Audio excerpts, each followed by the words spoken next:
Oodles of noodles a day around the world decide to come and join the party. I just spoke shit for about 5 seconds, and we are back, and our world has ended. I think we're still dead, but I'm also still not sure, but we're going to continue on anyway with an ellipsis. Surrounded by a world of darkness, I'm unable to comprehend what's going on. Are you awake, Reiji-kun? I don't know who this is, but I'm going to use that voice. I hear someone gently call out to me. The voice is familiar. You can take off your goggles now. Just as told, I removed the NWG. Huh? You're... What the fuck? Huh? Who the fuck... Yoko Ichinose? It's Reina's fucking sister. It's Reina's she's Reina's sister. Okay. Why is Reina there, though? Not Reina, Yoko. I don't know what voice to give her. I honestly don't know what voice to give her. Should we go with the Reina voice, or should we give her a different voice? What should we do? So, I've got all my standard voices already done. She looks like a teacher. She can be a posh version of Reina. It's been a while, Reiji-kun. Still in the daze, I see her smile at me. She's Yoko Ichinose-san, the lady I met in college when I went there with Tatiana. Why is she here? Completely confused, I look around. I'm in the familiar meeting space of the Judgment 7 office. I look at the clock on the wall and see it's 2:55. About an hour has passed since we dived into the virtual world. What happened in there suddenly comes back to me as a flashback to Gucci's assassin shot us dead. However, I'm completely unhurt, and I'm not the only one. The other members don't have a wound on them either. The table and ceiling alike are clean. There isn't a single spot of blood I saw in the virtual world. Huh? Huh? Huh? As I become puzzled, the other members wake up too. Huh? Oh, sure wasn't I? Is this heaven? It has to be. I'm a good girl, so I'd never go to hell. But heaven looks like just like Judgment 7 base. What a disappointment. I expected a pretty boy paradise or something. Asano, looks like you're sinful even in death. What the hell? Asano-san and Natsume-san turn antagonistic the same way they usually do. I see. So, we're really dead. Sorry, guys. Iruka-san looks crushed. Come on, Iruka, calm down. Looks like we're still alive. Eh? Right, Yoko-kun? Of course. This isn't heaven, hell, or some pretty boy paradise.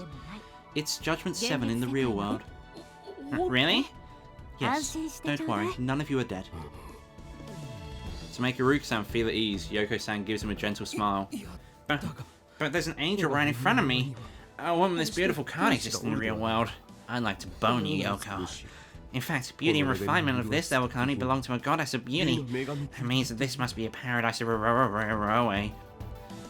In a daze, Iruka-san stares at Yoko-san. Well, her gentle smile is definitely angelic.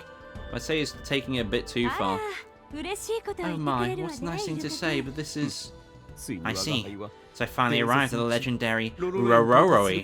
No, the fact that I'm dead leaves me conflicted. Sorry, but this isn't some Roe you're talking about.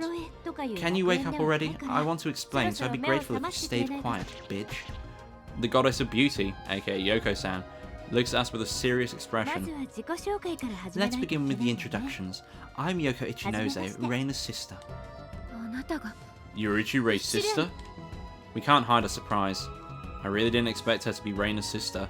I didn't know of Reina-san when I met Yoko-san in college, so I didn't realize it at all, even though they have the same last name.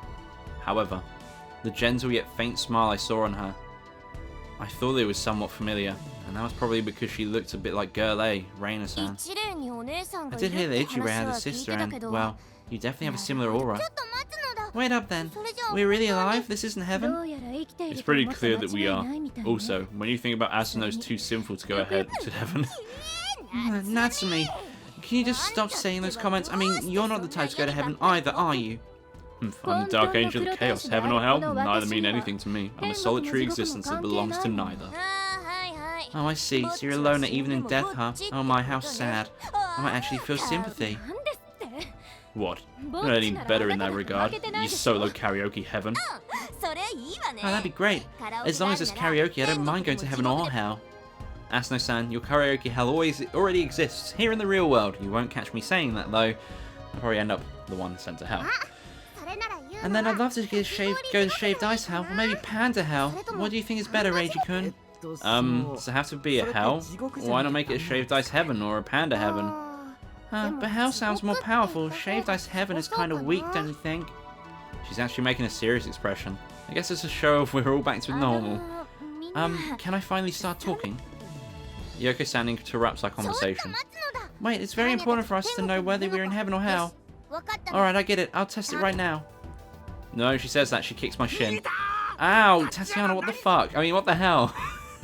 Don't know why I said what the fuck. The pain makes me jump and she looks at me satisfied. Reiji's hurting. That means it's not heaven. It's the real world. That's for dreams, damn it. And you're supposed to pinch your own cheek. Are you really a world-famous intellect? Whatever the case, upon seeing my reaction, the skeptical members finally accept that we're actually in the real world. I don't like it one bit, but I can accept it as necessary pain. But that's weird. Well, we've been shot, right? Why are we all okay? I see how it is. I understand it completely. Having realized that he's alive, Aruka-san, who's been wearing a distant expression up until now, snaps back to reality. Oh, there goes gravity. I don't know the rest of the words to that rap, but whatever. He cracks a shady grin and we all look at him. Looks like we've acquired a power to surpass death itself. I'll call it reincarnation. We ignore him. Or perhaps we move to a parallel world where we're still alive. I call it change the parallel. We ignore him again. I want to comment, but I know it just makes things worse. The lack of reaction makes Aruka-san look a bit lonely. Suddenly, a totally unexpected person enters the room. Hey, are you all awake yet? Miyabi-san? Ghost, you were shot, weren't you? Why did you come back to life? Are you a zombie? What the hell? That's so rude. As you can see, there's not a scratch on me. I'm not some walking corpse. We saw Miyabi-Nabi-san get shot dead, too. She looks completely fine. What's going on here? We were shot, weren't we? Why are we all unharmed? Yeah, what's going on with the clip on the monitor in the real world? Huh? You're still asking that? You're not supposed to believe everything you see there, you know? It's like the internet. As we all stand there at the peak of confusion, Miyabi-san says it as if it's no big deal. I thought Yoko would have told you everything by now, but it looks like she didn't. Well, I tried, but they don't really listen. Yoko-san seems annoyed. Well, this is Judgment 7 after all. Miyabi-san grins wryly. It's true that they weren't listening, but I can't really blame them considering the situation. So, Miyabi-san, what happened to Taguchi? I cuffed him to the table, so he won't be able to go anywhere. Even if he wakes up, the IH staff should be here to collect him soon. I see. We might be able to get some info out of him. Well, I'd like to hope so, considering the situation. Anyway, it's time to explain everything to you all. Once she has our attention, she starts speaking. That clip you saw of you getting shot, it's all fake. Anyway, that's it. How tidy. Too tidy, even. We already knew that it wasn't real when we came back and found ourselves unhurt. That's it? Come on, that's way too short. You don't know what's going on. That's really it. We just showed you it could be prepared in advance. Well made, wasn't it? Did we surprise you? Yeah, no, I'm not feeling grateful for that one. I mean, I was too scared to death, pun intended. Surprise us? Are you kidding me? We really thought we were dead. Come on, don't be like that. It was all part of an operation to expose Taguchi. The three of us have been working on it for a while. It's pretty detailed. Honestly, I'm kind of surprised that it went so well. Hey, do you know each other? Yes, we do. I was part of Raikkonen North before. As a normal researcher without any relation to Lab 13, though. Oh yeah, she said that back when we met her in college. She used to work at Raikkonen North as a simple researcher. Reina was at Raikkonen North, helping us uncover the mechanisms behind people's memories.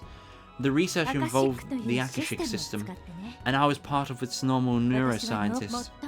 Though, that was just the official face of the research. Lab 13 was actually secretly using it for something else entirely. As you found out when you read the last chapter. After I found out I was dismissed from Raikkonen North, I met Miyabi-san while investigating Akashic in Lab 13 independently. Though, she first thought that I was part of Lab 13 myself. I mean, you're an ex-Raikkonen North researcher who's involved with Akashic, and you're Reina Ichino's real sister. So I had to suspect you in case, you know. Miyabi-san laughs it off in a way you never expect from an adult. Well, she is the one who suspected us of being cyber terrorists. Well, whatever the case, after that, Miyabi-san and I teamed up to investigate Raikkonen North Akashic in Lab 13. I understand, Miss Miyabi doing that, considering she's DIH, but why did you decide to get involved with Lab 13, Miss Yoko? Honestly, that sounds really dangerous. It is. And I know that well, but well, that 13 tried to misuse Reina's memories, no, Reina herself. And I can't just sit by and watch as they do that. As her sister, I can't allow them to defile her soul. It's unacceptable. I'm a hopeless sister who couldn't do a lot for her, but even I knew that much. I see, that makes sense. And while we investigated Lab 13, we realized that Taguchi was acting strange, so we started investigating him as well. And that's how we realized that he planned to salvage Reina's virtual personality data and assassinate both Miyabi-san and Judgment 7. That's why we made the plan to lure him out with fake assassinations, ensuring that Miyabi-san could return to the real world first and arrest him. By the way, DIH took care of the real assassin Taguchi hired, so you were never in any real danger. But wait, when the clip showed us in the shop, we started disappearing in the virtual world. What's up with that? Yori-san responds to her question as if it's no big deal. It's simple. We disconnected you one by one, timing it with the murders, to make it look like you really died in the real world. I see. By the way, Miyabi-kun, you said 3 of us, right?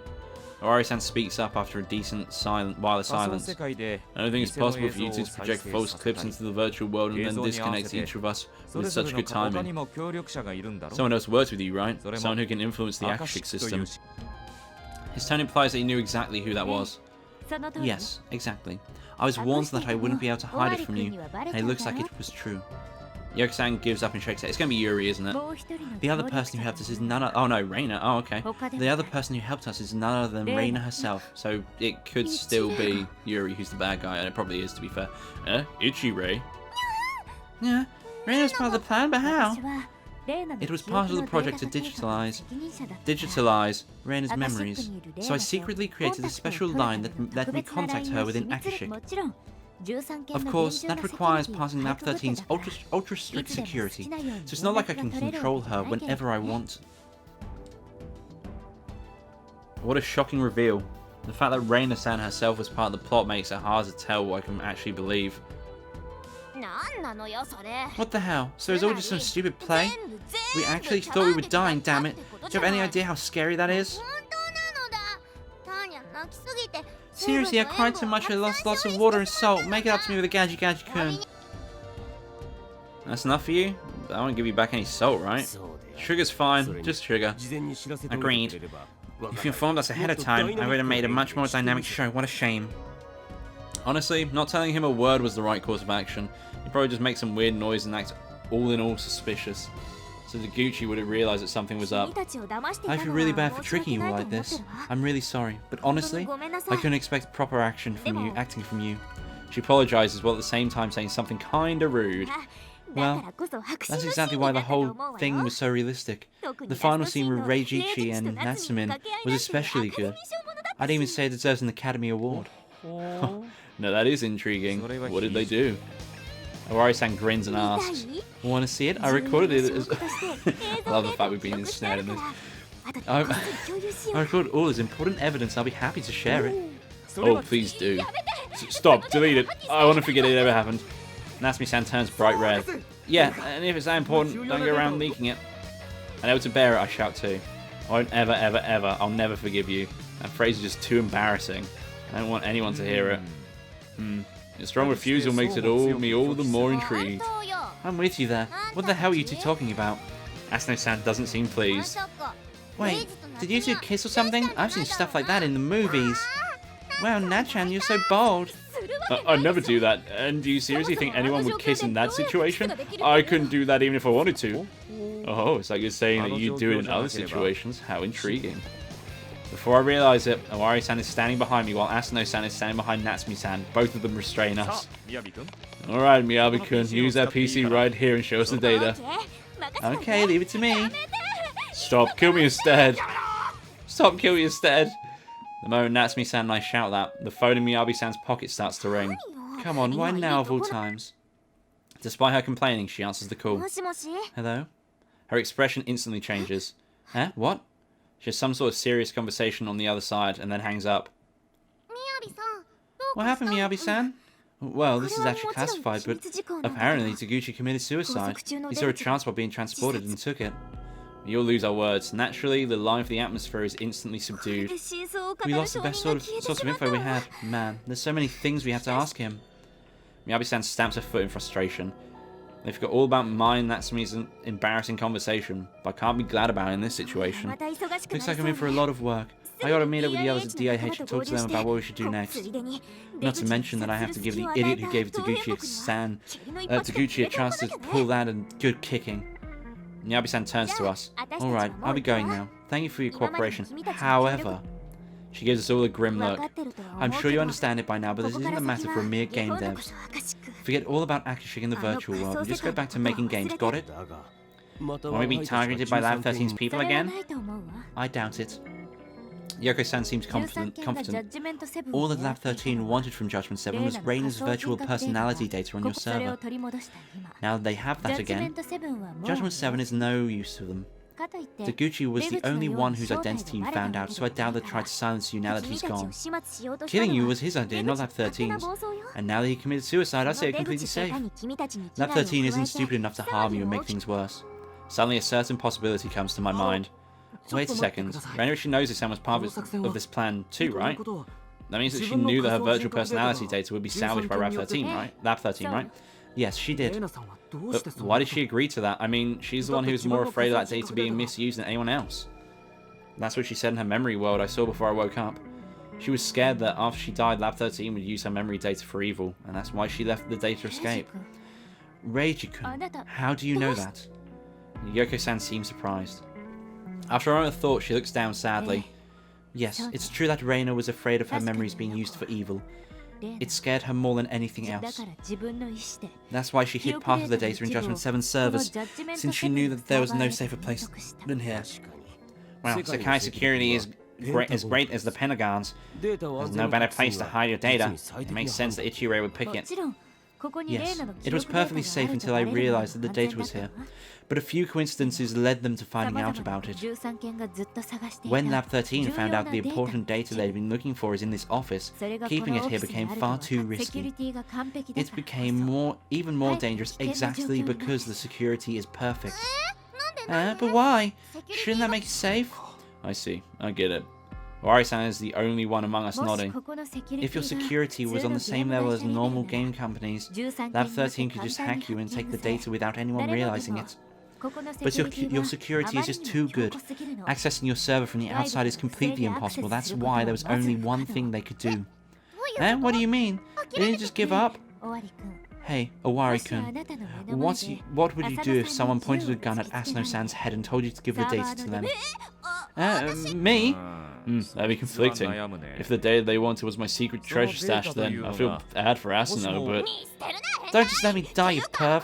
I don't want to die for your damn porn, even if it kills me. They'll do anything to get what they want. If you're the only one who can give them the data they want, they won't hesitate to kill other people to blackmail you into doing it. Oh no. Everyone except Sakai-san would be killed. Well,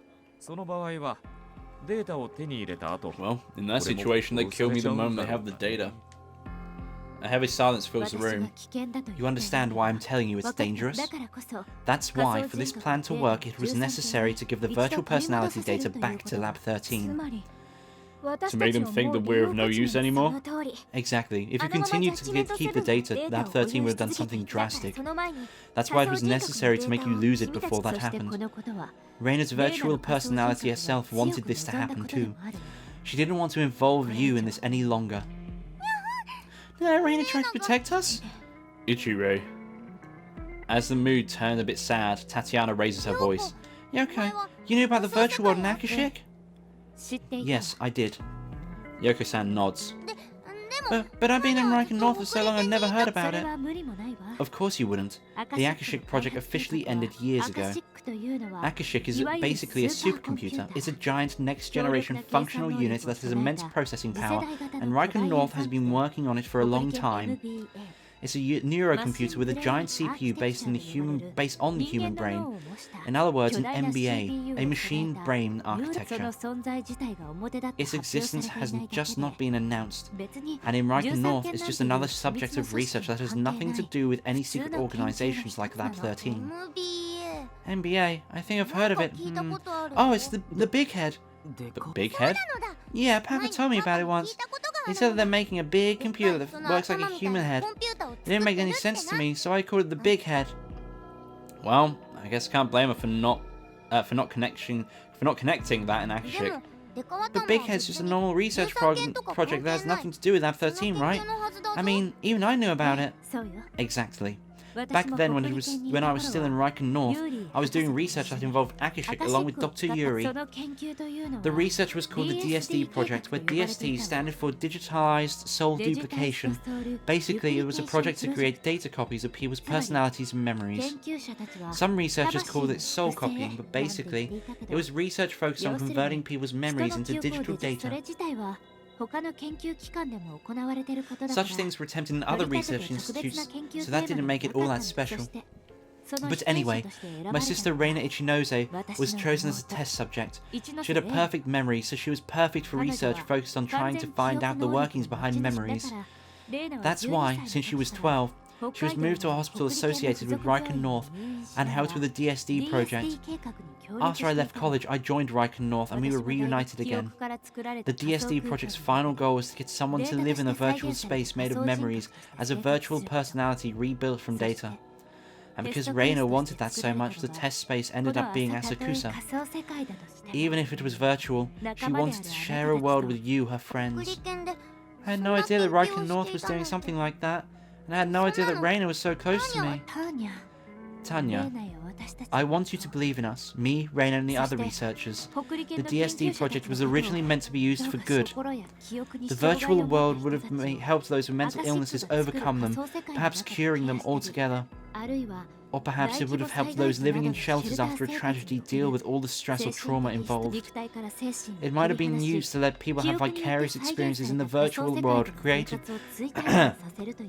recreated based on their memories. Those were the original goals, peaceful and medical. But someone way more powerful than us came along and changed the goal entirely. The research was moved to the hands of the secret Lab 13 and, on the surface, the project ended entirely. I was removed from the team and then dismissed from Riken North. I didn't know about Lab 13 back then and I thought I just happened to be laid off. I wasn't able to see Reina whenever I wanted. I could see her rarely, and always under supervision.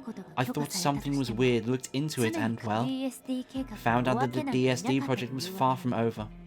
It had its goal changed, but it was being continued in secret. The goal is really awful, by the way. It's to digitize the memories and personalities of a select few elites and let them live eternally in the virtual world. It was to back up their souls, basically. It's research to immortality, except using modern technology. Immortality, in this day and age, I really like to tell them that they're not living in a manga. Humph. Miyabi-san grumbles aloud. And the reason why Lab 13 wanted Reina's virtual personality was because they've used her as Akashic's, the core of this project, administrator personality. Apparently, their research doesn't end there either. They also have plans to make it so the elites would be able to influence the real world from the virtual world. Influence the real world from the... Is that even possible? Honestly, I'm doubtful as well. I can't even imagine the technology involved in something like that. However, if they can do that somehow, they'll still be able to fulfill their pipe dream being able to control society from the virtual world. Would I be wrong to guess that the JK incident currently going on is a test phase of that? We think the same thing. It's evident that Lab 13 is involved in it. We don't know the method they use though. I think that the whole cyber terror thing is just an advertisement to those elites who'd be interested in this project. It's like some sick joke. She's clearly not fond of the idea. Anyway, that's it for the explanation. Just as we said before, Lab 13 shouldn't try to hurt you now. That's only if you don't try to get any deeper into this than you already are. Leave the rest of the DIH and forget all about it. We'll do something about the cyber terrorism. And of course, we'll take back the virtual personality data they took. But isn't it a bit too much to let us know this much, then leave us hanging like this? Ren is involved in it, which means that we're involved too. Though she's a virtual copy, she's an old friend who's caught up in something dangerous. Owari-san is reluctant to give up on her. Yoko-san looks over everyone. Please, this is what Reina's virtual personality... No, what Reina herself wants. Those words leave them no choice but to nod. As she leaves, Miyabi-san gives us another warning. Also, keep in mind that even if it ended with just another attempt, your lives were in danger. It just happened to work out somehow. You won't be so lucky next time. That's kind of people you're dealing with, you're civilians. Don't let your emotions get the better of you and drag you into this. Unlike games, real life doesn't have any continues. Alright, leaving us out on the fucking bombshell then. Miyabi-san and Yoko-san walk out, leaving us just as Judgment 7 again. I like games that real life doesn't have any continues. The parting words echo within my mind. And I'm going to end the episode here. If you like this video, don't forget to leave a like in the section below. If you would like to see more of this, and do subscribe to the channel, as I attempt to upload every day. Thank you for watching. I'll see you next time. Bye bye.